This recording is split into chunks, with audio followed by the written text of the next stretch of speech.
He may not be 18, but he certainly has matured.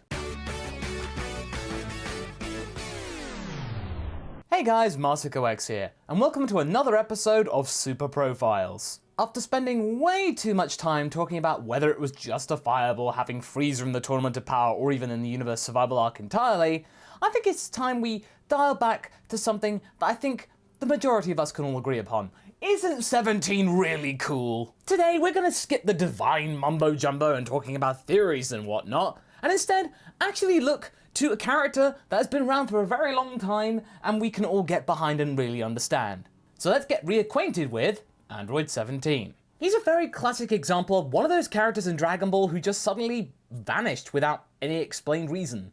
He just disappeared. Once his time was done in the series, he just popped off to live out his life, and he only turned up again when the time was right, say for a cameo right at the end of the Buu arc, and it was enough to make people go like, oh hey, cool, he's still alive. Good for him. Damn, that's a cool jacket. Anyway, where we last left him back in the Android saga, things weren't going too well for him. I mean, that is the last time he had any actual character interaction in Dragon Ball Z. But even before Imperfect Cell tried to consume him and make him part of his perfect body, 17 was rather a mixed bag in terms of what made him a character. Like his sister 18, they were total delinquents. A pair of no-hopers who terrorized the place they once called home. He was a low-down, cheap kind of punk with an overinflated ego. Also, for the longest time, he treated pretty much everything in existence, especially their task of killing Goku, despite it being interrupted, as some kind of feeling of that it's the game of life. He didn't really see life as something to take seriously, and not even the fact that he'd become a robotic, cybernetic servant to Dr. Gero changed his outlook on said life. He was equally as disruptive and much of a delinquent. Nothing could stop him. No, he was basically the cybernetic equivalent of a honey badger. He don't care. But give a man, or an android in this case, some time in Cell's digestive system, bring him back to life with the Dragon Balls, then spend some time in the wilderness and ultimately become a park ranger, and I will show you a man who's become a very different person to what he was before. In fact, you end up turning him into one of the chillest characters in the entire series. Thanks to a combination of notes from the original Daizenshuu Dragon Ball guys from the mid-90s, as well as the fact of what we've seen in Dragon Ball Super, we can deduce that 17 has gone on to marry a zoologist, have 3 children, 2 of which were adopted because he's altruistic like that, and turned out to be a rather committed family man who loves his wife and children dearly. Well, okay, so that's a lot of development. That's a remarkable amount of development. None of which we actually witness. That's probably one of the greatest tragedies that fans of him have ever had to endure, but I think we're going to actually touch upon that in more detail later on. Let's park that notion for a little bit there. As much as his initial contact with Goku and the subsequent fight was rather enjoyable in our eyes, his initial refusing to join Team Universe 7 was handled rather muddily and rather clumsily. In fact, you could say he's committed to his family to a fault. How are we supposed to believe that a man like 17 has become so devoted to his family that he will do everything for them, and yet not step up to the greatest challenge the Omniverse has ever had to deal with just because he doesn't feel like it? It's kind of mixed messages there. He apparently now seems indifferent to him and his family being erased. Huh. And when you take into account the fact that all of the marketing bump for the Universe Survival Arc carried 17's mug on it all over the place. It was one of the biggest things that it was driven upon to us by Toei that, hey guys, Android 17's coming back! He really is coming back! They were pushing that nugget of information the hardest, and then you just see it here and you just think, oh, come off it. I'm not gonna lie, that was some major artificial tension. It felt like the crew behind Dragon Ball Super were trying to stall for time and fill out an episode. And honestly, it wasn't really that much needed. Luckily for us though, that whole experience was just a temporary blip, stumbling at the start, but throughout the course of Super, 17 went on to do great things and stuck the landing. There was a spectacular fight with Goku as well as his first contact with the guy, something that we fans have been actually thinking about for the longest time, and we now got to see happen. How cool is that? Then we got the scene that he had with 18, Krillin and Marin, his extended family, and that was just pure preciousness. Yet another thing that we got to see after asking for it for so long, and a truly great example of character building. Sure, he said that he is good with kids and that he has a family, but we didn't really have the evidence to really believe it or back it.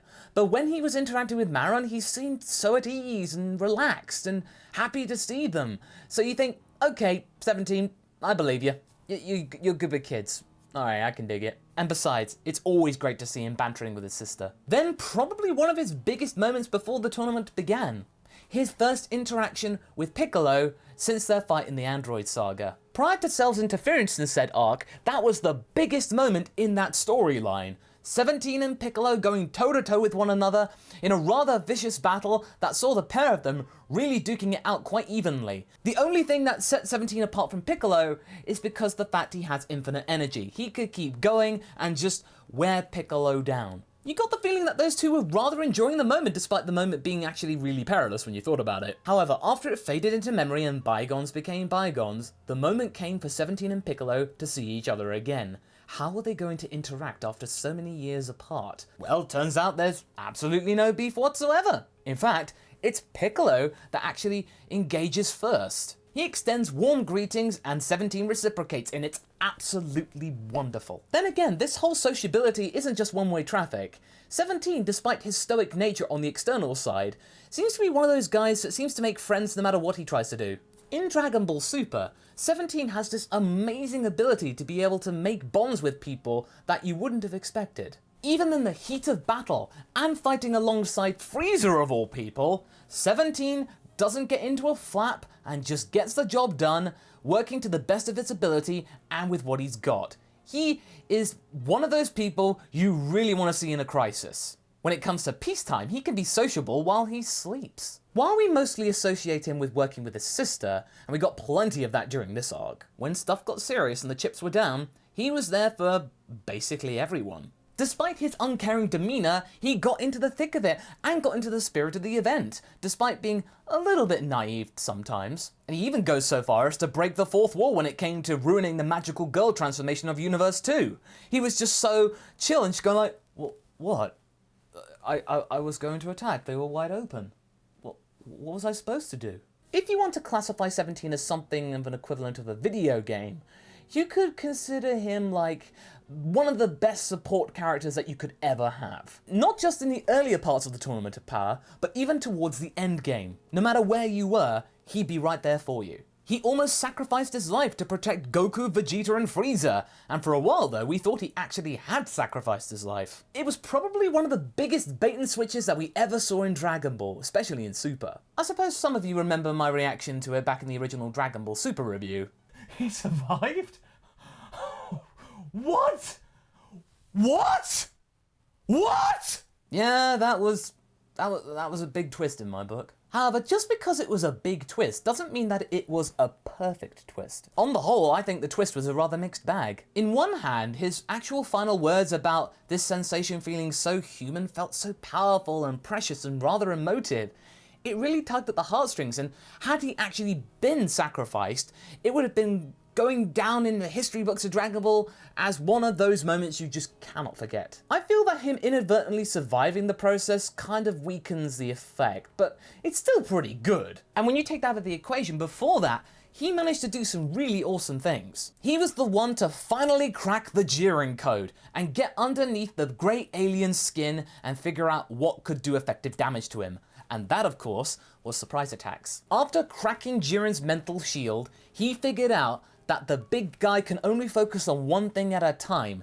If you are focusing in the front, he can't protect the back. So therefore 17 attacked from the back. It may be a little cheap, but it worked. And I think the reason that it was 17 that found this flaw within Jiren's psyche is because when you think about it, the two of them actually are rather connected somewhat. If you think about it, they're not so different from one another. On the surface, they may seem to come across as someone who's rather uncaring and indifferent and completely dead to the world. But classing them as emotionless, I think you'd be rather mistaken. 17 is like the more advanced version of Jiren. He is aware of his position in life, whereas Jiren is completely blinkered as to his personality. He's become so obsessed with it that he now actually believes it. And that, of course, is after he attained absolute strength.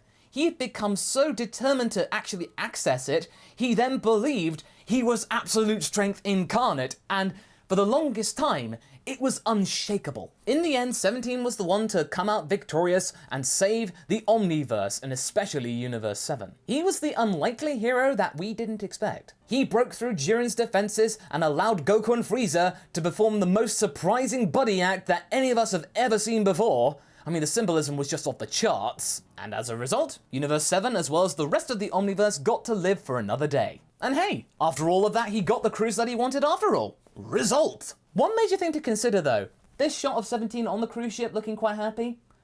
Where's his family?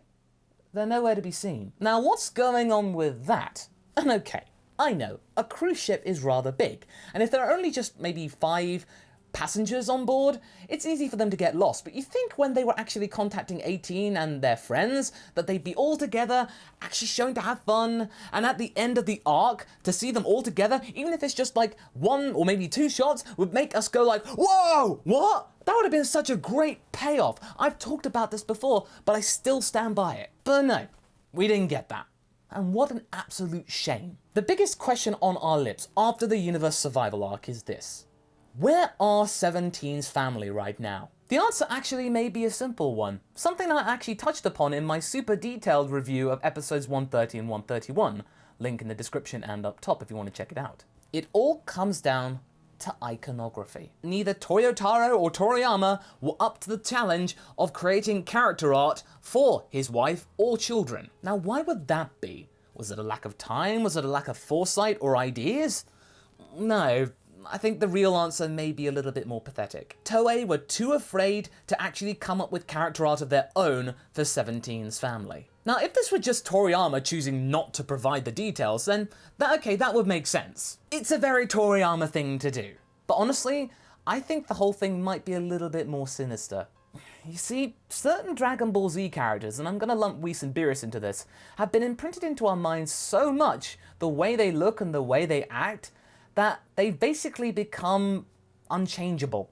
If you change their dynamics, it'll change the way we perceive them, and that runs the risk of potential alienation. Like our minds couldn't comprehend the fact that characters might evolve. They shall be forever immortalized and no risks shall be taken. And I think that's probably the reason why Goten and Trunks haven't seemed to aged one bit, despite the fact they are 4 years older and they're approaching their teens. Adding 4 new characters to 17's recipe would be a really drastic change for the way that we perceive 17, at least in Toei's books. This might be one step too far for Toei. By changing 17 from the stoic lone wolf that only had 18 and 16 for company into a true family man with a family we actually saw, might that make people go like, ugh, I don't like 17 anymore, he's not cool? At least that's the way Toei perceives the situation. The last time they actually had to handle something like this, such a drastic change, was when Goku became an adult in Dragon Ball and lost his tail. Those 2 things were the big selling points of Dragon Ball back in the day, but the only reason they actually had to go through with it was because Toriyama dawdled and just didn't really give them much of an option, so they stuck with it, and luckily for them, it just panned out okay. I think I understand why. If the reaction to 17 having a family doesn't go down well with the community, then Toei can easily back away from it if they don't show them. Just out of sight, out of mind. In their minds, they are playing it safe, not changing the vision of the character. Which is really weird because despite their best efforts, 17's personality has already drastically changed, so why bother stopping it going even further? And I think they don't have anything to worry about because his return and new persona has been greatly well received by the community at large. Seeing him interact with Mara, 18 and Krillin was great. Seeing him interact with Goku was great. This is what we want. I believe that his reception should allow Toei, Toriyama and Toyotaro to do something more creative and adventurous with their characters. You can tell a good story and have your characters evolve and still be marketable, you know? You've done so much good work with 17, guys, you don't need to back off at the last minute. Have the courage, guys. Unless 17 might have actually lied to Goku. Who's to say that image that we never saw of his family portrait is something that he didn't pull down from the internet as a stock image and then slightly changed a little bit? I mean, it worked with Mass Effect 3 and Tally. I'm still annoyed by that, by the way. So what do you guys think? Did you like the way 17 was handled in Super? Would you actually like to see his family? Leave a comment below and let's get this discussion going. Anyway, I hope you enjoyed this video. Until the next one, be sure to like and subscribe. Catch you later!